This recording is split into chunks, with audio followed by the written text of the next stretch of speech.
الحمد لله رب العالمين والصلاة والسلام على سيد الأنبياء والمرسلين أما بعد فأعوذ بالله من الشيطان الرجيم بسم الله الرحمن الرحيم. The beloved and blessed messenger of Allah sallallahu ta'ala alayhi wa sallam have been reported to have said, for which the summary is that recite salawat upon me, because the recitation of your salawat is a source of purification of your heart. It is a source of purification of our rusted hearts. And today being the Jum'ah, the blessed day, where one good deed multiplies by multitudes. So if a person does one good deed on Jum'ah, it multiplies several times. So the reward increases immensely. So obviously, this day is one of the best days to recite salawat upon Prophet Muhammad sallallahu alaihi wasallam. Allahumma salli wa sallim wa barik ala sayyidina wa maulana Muhammad wa ala ali sayyidina maulana Muhammad wa barik wa sallam. Alhamdulillah, it is a mercy of Allah subhanahu wa ta'ala that He has given us fully functioning body. He has given us a rationale that can understand and grasp and reason. And since we have been given these faculties and we have been given these powers by Allah subhanahu wa ta'ala, especially the power of intellect, it demands us that we look around us and we ask certain questions, and then we find the answers to those questions which trouble us. Things that we see around us, rather than turning our faces away and saying, well, whatever, doesn't matter. Because we have been given the faculty of rationale and intellect and aql, there is a demand placed upon us. And that demand is that we have to inquire. And it is only through a serious inquiry that humans have advanced so much. If humans would not have inquired and would not have questioned and would not have searched, then this advancement of technology would not have been possible.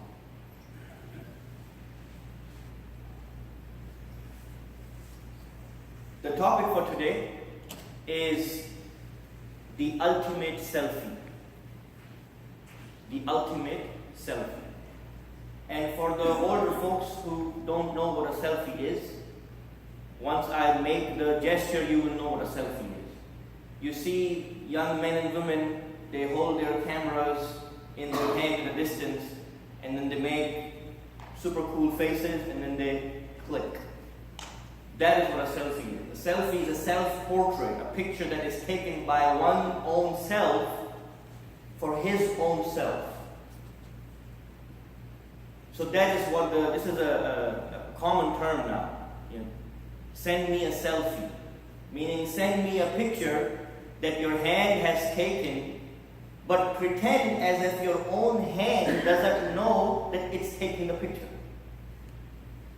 So usually it's an extension of an arm, and then, different angles depend how cool you want to look. The ultimate selfie. So this is the age of selfies. And I have a few interesting statistics regarding this phenomena of selfie. Because things that might look very simple and naive at the forefront usually have a deeper connection to some other issue.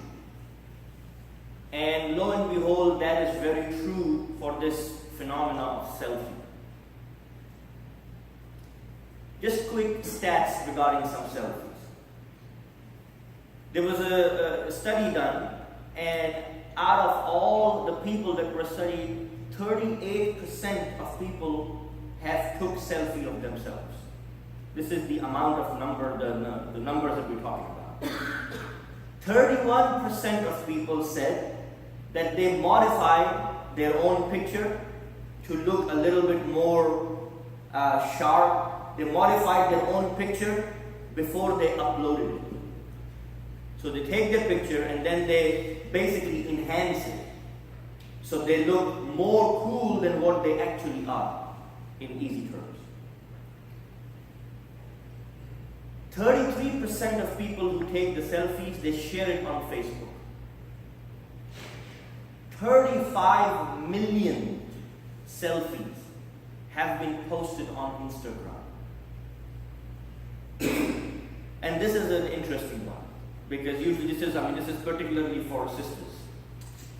They say 1,112%, if anyone can fathom that, 1,112% of times is how much when people take selfies and they make this duck face, which kind of looks a little weird. So that special face that they make when they make selfies is more popular, it gives them more feedback, rather if they just take a normal picture of themselves. They call it the pout face. Some of you might know what I'm talking about. 34%, and this is an interesting stat, 34% of men in the study have retouched or altered their selfies. 34% of men. We thought that the women have a problem with the vanity. 34%. And in comparison to the women, only 13% have done the same. Meaning there are more women who put their selfies as is, versus men, 34% versus 13%. Versus men who, after they take their picture, they do whatever they could to look more beautiful, and then they upload the picture. So this is just a quick statistics regarding the concept and the phenomena of selfie. In 2015, there were more deaths of people while they were taking their own ultimate selfie. People jumping off at the hanging at the end of the cliff. There were more deaths. There were at least 15 deaths reported in 2015. People who died because they were too busy taking their own selfies, either run by a car or fell off a high place. Versus only 7 reported deaths of people who were bit by a shark. So more people died taking the selfies than the people who died by an attack of a shark. So a shark is less lethal than a selfie in that sense. 5 reported incidents happened in Yellowstone National Park. 5 different instances where people were trying to take a selfie with a bison, and the bison attacked them. This phenomena of selfie is an interesting phenomenon, because medical reports and the psychiatrists say that there are only 2 kinds of people who exhibit this kind of behavior. Being in love with their own self. Being in love with their own self. There are only 2 kinds of people, they say. One is the babies, little toddlers. When they learn to do something new, Baba, Mama, look at me, I'm jumping. Baba, look at me, I can run so fast. Look at me, I can draw this, I can draw a line. This demand of attention is a characteristic of a child. And the stats that I'm talking about is from adults. That's one kind of people. The second kind of people who are obsessed with their own self, they actually have a mental disorder. They actually have a mental disorder. And there is a medical name, there's a medical term for it. It's called dysmorphic syndrome. Dysmorphic syndrome. That's the name of the disease. A person who is self-obsessed. A person who is so in love with himself or herself that he or she cannot see anything but his own selfies. But his own self. The concept actually has a historical root. Narcissism is called narcissist. A person who is self-obsessed is called a narcissist. And a narcissist, this word narcissist, is from the Greek mythology. Because there was a person, a prince named Narcissus or Narcissus. And he was in love with himself. And somebody told him, why don't you go and look at yourself in the pool of water? So the historian said that he went down the corner of a pool and then he looked at his own image. And that's what he did for the rest of his life. And he died there.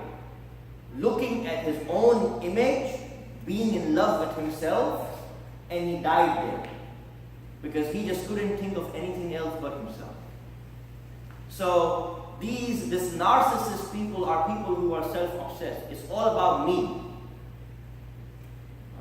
No wonder why one of the most successful companies in today's world has an eye in front of every product. So, what does it have to do with the Jummah khutbah? Very direct relationship, actually. The story of two firemen. And don't expect this speech to be a very linear speech. I leave it up to you to connect the dots. There's a famous story of two firemen. Two friends who were both firemen, they went into a small town, two of them, to put a fire out. And one of them stayed behind and basically, coached him while he was looking at a distance, and the other person was putting the fire inside. So when they came out, when the fire was put out, and they came and they sat down a river, they said, well, that was a job well done. He said, yes. The guy who actually put the fire, who went inside the fire zone, obviously had ashes and had black smoke on his face. So his face was not clean. The friend who was standing outside, obviously he didn't go into the fire zone. He didn't tackle the smoke. He didn't tackle the fire. So his face was clean. They sat down both near the river.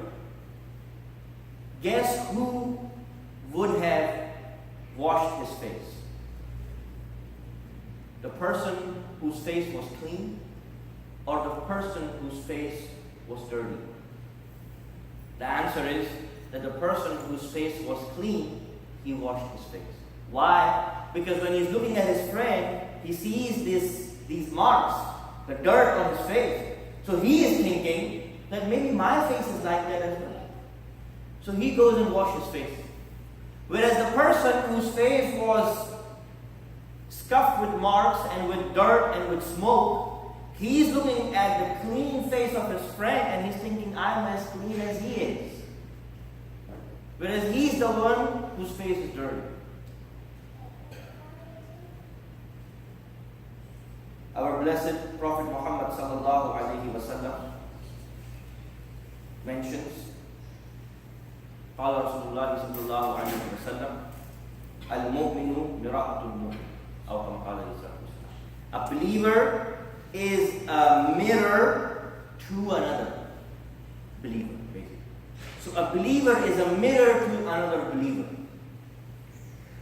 The ulama mentioned in the sharah of this hadith that what does it mean that a believer is a mirror to his own believer friend? They say that when a believer sees a good act, a good characteristic in somebody, when a believer sees a good characteristic in somebody, in his own brother or sister, then he aspire or she aspire to achieve that characteristic. The assumption is that I don't have this good trait that this person has and I should aspire to be like him.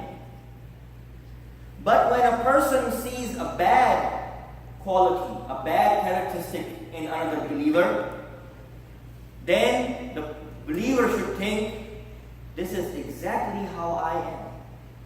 All I'm seeing is my own reflection.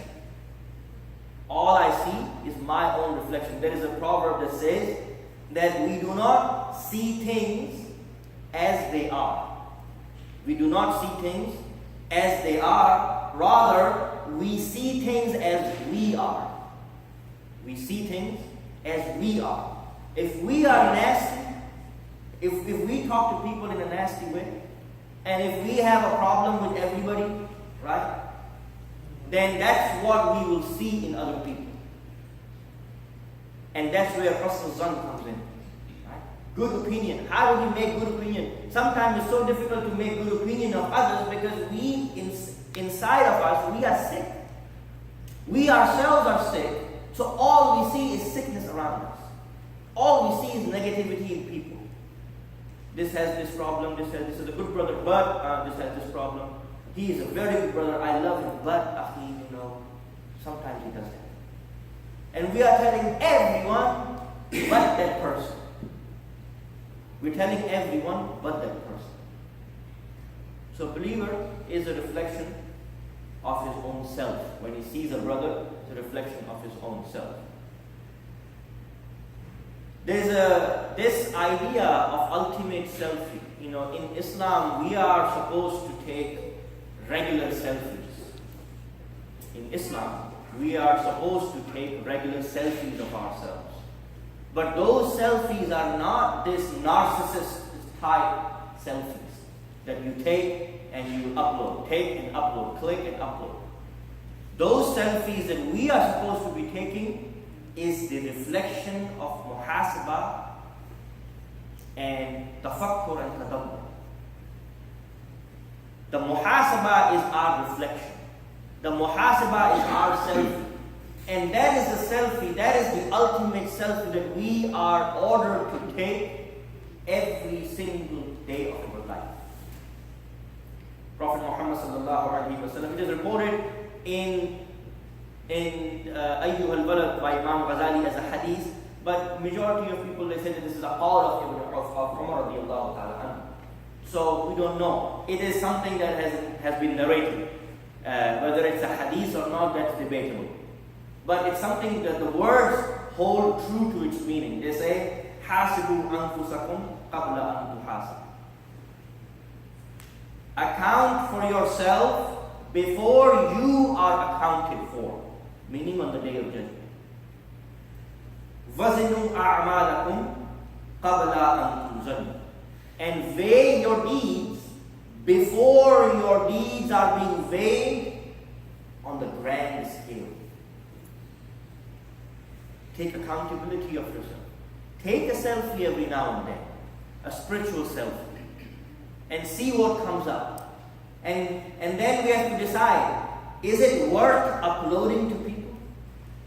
Is my spiritual selfie worth sharing on Facebook and on Twitter? Right? Should people know about this is my spiritual state? This is my hal. This is who I am inside. In those wee hours of night, when we sit down and everybody else is asleep and we are thinking, oh, I've made some great mistakes. Is that something to be shared? Or is that something to be remorsed on? Is that something to be shedding our tears upon in the court of Allah subhanahu wa ta'ala? There is a story, an anecdote, rather I would say a metaphor mentioned in one of the Hindu scriptures.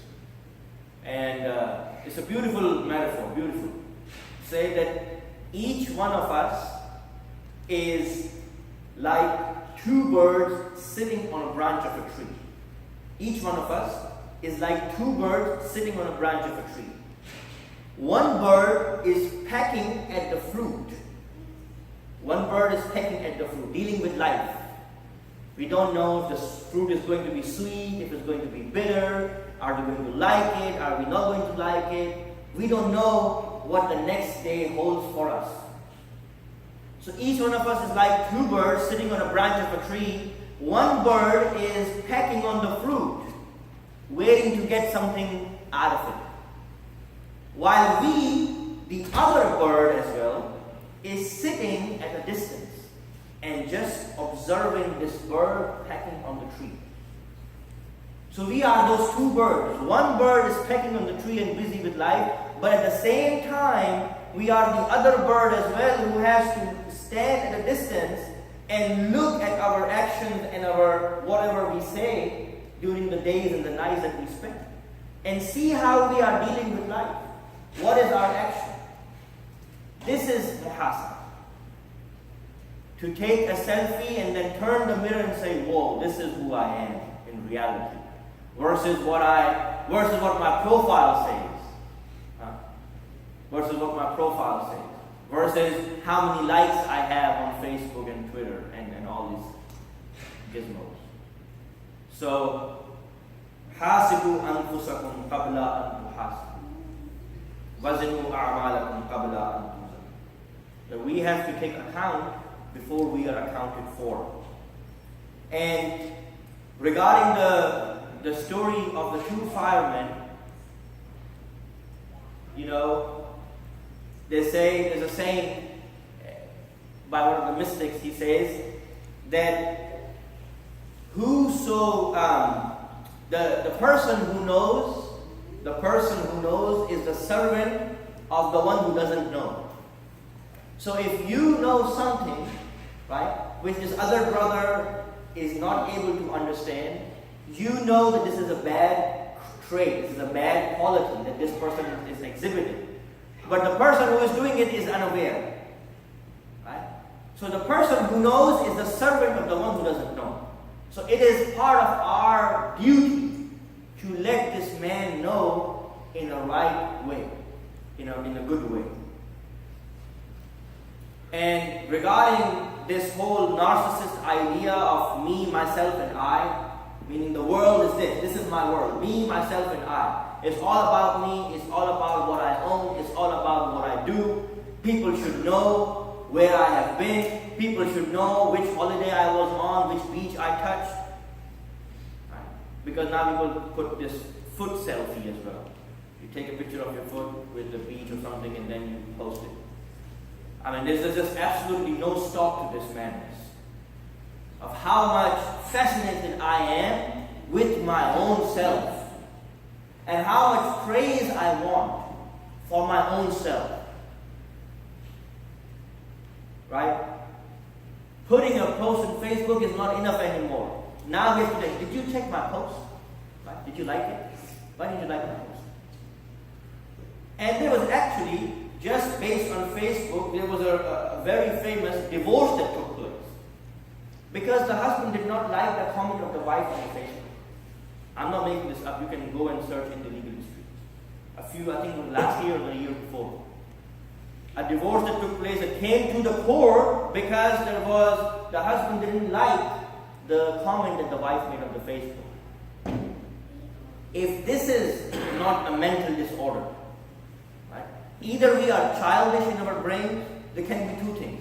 Either we have grown up in the bodies, but our brains are like children. Or we have a mental disorder, and I just took the name, it's called dysmorphic syndrome. So maybe people who are so infused with their own self, maybe need to go and see a psychiatrist. And please check if I have a disorder. Because there was actually a death that took place, and it's in the records. A person who was the extreme case of dysmorphic syndrome, he took 10 hours trying to get the right selfie of himself. Extreme case, but it happened. 10 hours trying to take the perfect selfie. And when he was unable to satisfy his own need, because he couldn't take it, he killed himself. So, this is the environment that we are living in. Just because everybody else of your son or daughter in their peer group has a cell phone doesn't mean that your child has to have a cell phone. Stop giving in to your children's demand. Stop making them act as parents and you acting them as children. I have children coming in here for prayer, 9, 10 years old, right? And these big of phone in their pockets at Isha time. What are you doing with the phone in the masjid at Isha time? Like, who is calling you? You are with your own father, right? Who is going to call you? And why are you letting the child bring the cell phone to begin with? Whose responsibility is that? Once we buy them these gadgets, then we want a parental control software on them. And if the parental control software fails, then it's an open world. Country of freedom. See whatever you want. So, selfie is important, but not this self-consumed type of mentality. But the selfie that is required is a spiritual selfie. And the month of Ramadan that is approaching us, if we happen to see it, if we happen to encounter it, that is an excellent opportunity for us to have a personal selfie of ourselves and then ask, is this something that I want to go in front of the world media on the day of judgment? Because that's what it's going to be. The stage is going to be set, and the entire universe, every living thing that has ever existed is going to be there. And this ultimate selfie is going to be displayed. Will I get likes or will I get thumbs down? What will I get with this selfie that I take this Ramadan? So I have to be accountable for my own deeds. I have to take responsibility and then realize that this is who I am rather than what I portray to other people when I get out in suit and tie. In reality, this is who I am. And this is where I stand at 30, 40, 50 years of my age. This is where I stand. This is what my selfie looks like. Am I ready to show this to the world?